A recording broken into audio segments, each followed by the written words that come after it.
नमस्कार दोस्तों, अगर आपने मकान बनाने के लिए कोई प्लॉट लिया है या आपके जानने वालों ने कोई प्लॉट खरीदा है, वो प्लॉट अभी तक खाली है, तो ये खबर आपको जान लेनी चाहिए। दोस्तों, राजधानी लखनऊ में बहुत ही वरिष्ठ पत्रकार डॉक्टर हरिओम त्रिपाठी का इंदिरा नगर के तकरोही क्षेत्र के बुद्ध विहार में एक 2000 स्क्वायर फीट का प्लॉट है। लगभग पिछले साढ़े 17 साल से, यानी 2003 मार्च में इन्होंने ये प्लॉट खरीदा था। इन्हीं के पास है, इंदिरा नगर में ये निवास करते हैं, ये इनका प्लॉट है। लेकिन अचानक मुकेश कुमार शुक्ला नाम का एक शख्स आता है और ये प्लॉट दिखा करके लोगों को बेचने की बात करने लगता है।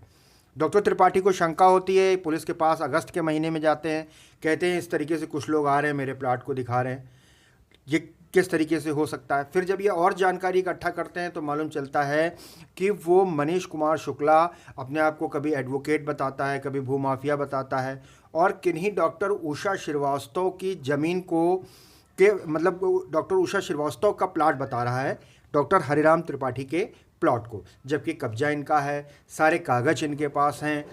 आस पड़ोस के लोग भी इन्हीं को जानते हैं।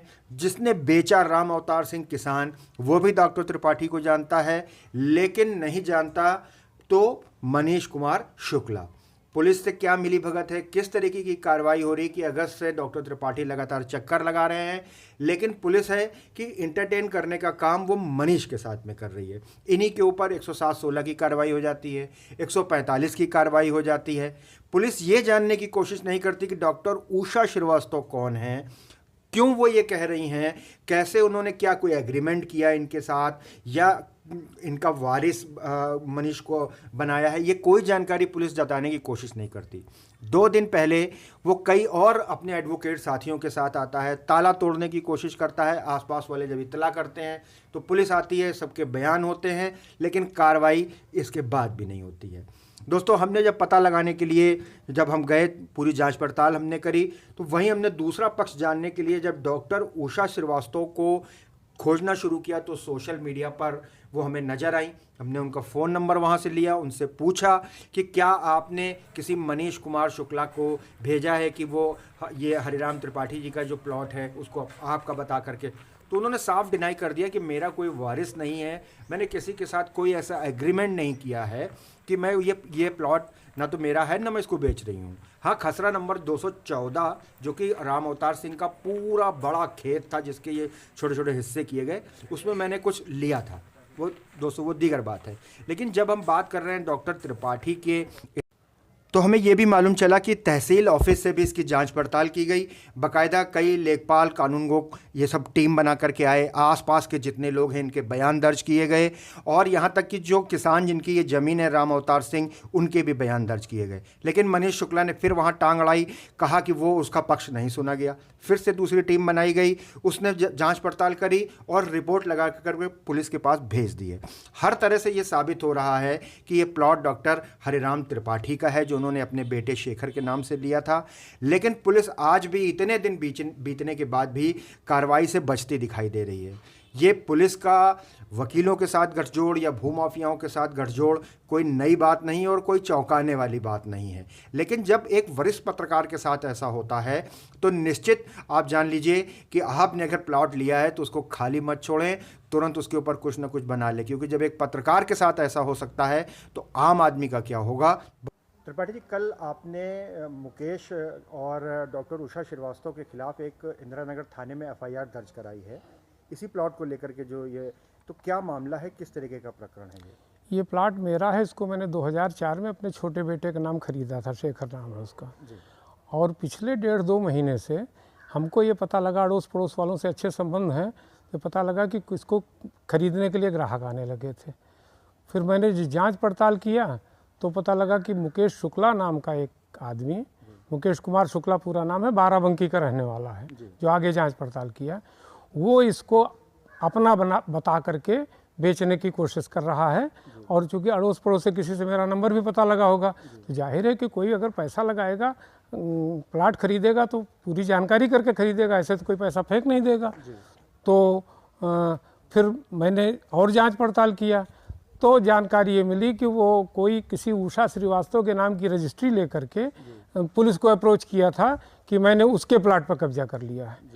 तो और मेरा यहाँ पर जब हमने सन 2004 में रजिस्ट्री जरूर कराई थी, लेकिन इसका कब्जा मैंने किसान से 2003 में दिसंबर में ही ले लिया था। किससे खरीदी थी जमीन? ये राम अवतार इसी गांव का एक रहने वाला है, और ये तब बहुत बड़ा खेत था, 3250 वर्ग मीटर का, और उसमें से उसने प्लाटिंग किया था। एक एक प्लाट करीब 185-186 वर्ग मीटर होता है, 2000 वर्ग फीट का, 2000 वर्ग फीट के उसने प्लाट काटे थे। एक प्लाट मैंने खरीदा था, और बाकी और प्लाट वो किसको क्या बेच रहा है उसके बारे में हमको कोई जानकारी नहीं थी। हमने अपना उसी समय बाउंड्री बनवा करके, और पीछे आप देख रहे हैं एक कमरा बनवा लिया था, और मेरा अपना मकान इंदिरा नगर में है, तो मुझे रहने की ज़रूरत थी नहीं। ये था कि बेटा जब बड़ा होगा, नौकरी चाकरी करेगा, तो उसके लिए बनवा दूंगा। तो इस प्रकार से ये सब चला आ रहा था, देखभाल मैं करता था। इस पुलिस क्या कह रही है? पुलिस ने तो शुरू में मतलब उसको एंटरटेन किया। पुलिस वालों को ये बताया होगा कि हमारा है, तो पुलिस ने हमको फ़ोन करके हमारे कागजात मांगे। जब मेरे कागजात देखे, मेरे कागजात को सही पाया, तो फिर उसको कहा, किसान को बुलाया जिसने बेचा था।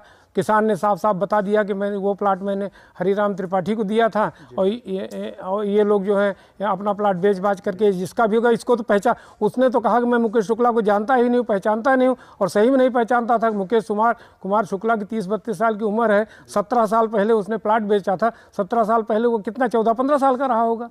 तो बाद में वो किसी महिला को लेकर के आया, कहा ये उषा श्रीवास्तव हैं, उनको थाने लेकर के आया। क्या उस उषा श्रीवास्तव ने कोई अपनी आईडी दिखाई या कुछ नहीं दिखाया? मुकेश शुक्ला ने कोई कागज दिखाया? इस मुकेश शुक्ला खाली एक 10 रुपए के स्टैम्प पेपर पे एक कागज दिखाता था कि उषा श्रीवास्तव ने मुझको एग्रीमेंट किया है, और वो जो महिला आई थी उसको प्लाट बेचने वाले किसान ने कह दिया मैं इनको पहचानता नहीं हूँ। और रजिस्ट्री किसी उषा श्रीवास्तव के नाम का, जिसका नाम उसने बताया था कि 2004 में जब उन्होंने रजिस्ट्री कराया था, मेरा पैसा भी नहीं दिया था, किसी के कहने पर, दलाल के कहने पर रजिस्ट्री कर दिया था। उसके बाद आज तक वो कभी दिखाई भी नहीं पड़ी थी, और मैं इनको पहचानता। ये जब किसान ने कहा कि मैं इनको नहीं पहचानता हूँ, तो थोड़ी देर में वो यशो से कहने लगी कि सर मेरी तबीयत ख़राब है, मुझे जाने दीजिए। इससे साबित होता है कि वो कोई नकली औरत लेकर के आया था। लेकिन उसके बाद ना मालूम क्यों वो किस प्रकार से, कहाँ से उसने सिफारिश कराई, थाने पर कहीं ऊपर से फ़ोन करवाता था, तो पुलिस वाले उसको तवज्जो देते रहे, और तवज्जो देते रहे तो उसका मन बढ़ता गया। और करते करते चौकी इंचार्ज ने इस एरिया के 145 की कार्रवाई की संस्तुत कर दी, ऊपर भेज दिया, एसडीएम को भी चिट्ठी लिखा। लेकिन इसके बाद हम भी सक्रिय हुए, हम भी पत्रकार हैं, हमारे भी जान पहचान वाले हैं। सबको जाके अपने कागज़ दिखाए, डीसीपी से मिले, एसडीएम से मिले, और ऊपर से फिर रेवेन्यू डिपार्टमेंट की जांच की टीम एसडीएम ने नियुक्त किया। जांच की रिपोर्ट आई और सब कुछ मेरे पक्ष में है।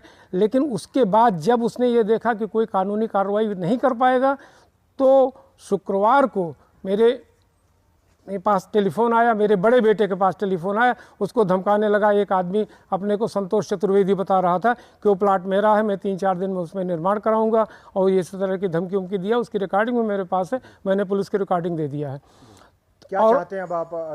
सुनिए तो पूरी बात। उसके बाद फिर ये तो 9 तारीख की बात, 10 तारीख को 4-5 आदमी प्लाट पाए, 2-3 आदमी गाड़ी में बैठे थे, कुल 8-9 थे। उसमें एक महिला भी बैठी हुई थी। संभवतः वो पूरी तरह से, मेरा कमरा बना हुआ है, बाहर ताला लगा हुआ है, ताला तोड़ने की कोशिश कर रहे थे कि ताला तोड़ करके, महिला शायद इसलिए लेके आए थे कि महिला को अंदर बैठा देंगे तो कोई पुरुष अंदर घुस नहीं पाएगा, ये इस नीयत से ये लोग आए थे। लेकिन चूँकि मोहल्ले में सब लोगों से मेरा अच्छा संबंध और संपर्क है, जो लोग अपना मकान बनाए, कई लोग मेरे कमरे में मेरी सीमेंट उमेंट अपना सामान भी रखते थे, तो ये लोग हमारे पहुंचने के पहले लोग इकट्ठा हो गए थे। मैंने पुलिस को भी फ़ोन किया, पुलिस के आने के पहले लोग भाग गए थे। तो मैं कानूनी कार्रवाई से बचना चाहता था, लेकिन फिर मुझे मजबूरी में जाकर के इंदिरा नगर थाने में एप्लीकेशन दे करके एफआईआर दर्ज करानी पड़ी, और इंदिरा नगर थाने में वहाँ के एसओ ने एफआईआर दर्ज कर लिया है। एफआईआर का नंबर है 0377, दिनांक 10/10/2020, और धाराएँ उसमें 147, 505, 506, 507, और ऐसे तरह और कई धाराएं लगी हुई हैं। क्या कार्रवाई त्रिपाठी जी, आगे क्या कार्रवाई? अभी तक ये परसों की बात है, अभी तक तो कोई कार्रवाई नहीं हुई है। अब ये है कि आगे देखिए क्या होता है।